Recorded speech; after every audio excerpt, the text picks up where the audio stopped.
少人都很奇怪，張炳良還有1個月就要離開政府，點解仲要講樓市？況且5年任期都未能將樓市搞妥，唔通幾句臨別贈言，令到樓市有起死回生功效，倒不如學教育局局長周遊列國去考察考察。我認為張炳良現在有多小心，有不甘，做了5年工作，即將見到有成效，就要離任而去，所以臨別贈言，如果大家能夠解讀的話，張炳良其實是臨別贈錢。張炳良話：政府對樓市治標又治本，意思並不是將樓市變成標本，而是長短棍整治樓市，短棍當然是指現在推行的各項辣招，而長棍就是提高供應量。而在過去2年，政府官員不斷說在未來3至4年的供應量，主動由83000個單位提升至96000個單位，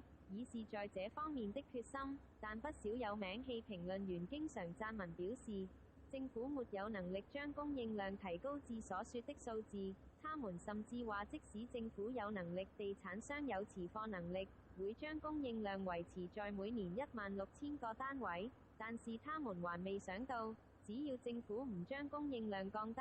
，4年之後就會有32000個貨尾單位。地產商還有沒有持貨能力，大家拭目以待。不過亦有人話，即使在未來3至4年，政府可以提供到96000個單位，但仍然不能夠滿足來自內地無窮無盡的購買力。張炳良特別指出，內地人購買香港住宅單位數量只佔整體成交量的1.5%，以去年16000個新樓單位以及大約4萬個二手樓單位成交量計算，只有840個住宅單位由內地人購買，這個數字我都覺得偏低。如果不是由政府官員講，我一定不會相信。現在事實放在眼前，香港的住宅單位絕大部分由香港人購買，而且當中超過90%是首次置業者，所以起多樓都唔夠俾國內人買。這個謠言，張炳良在臨別前將之篤破。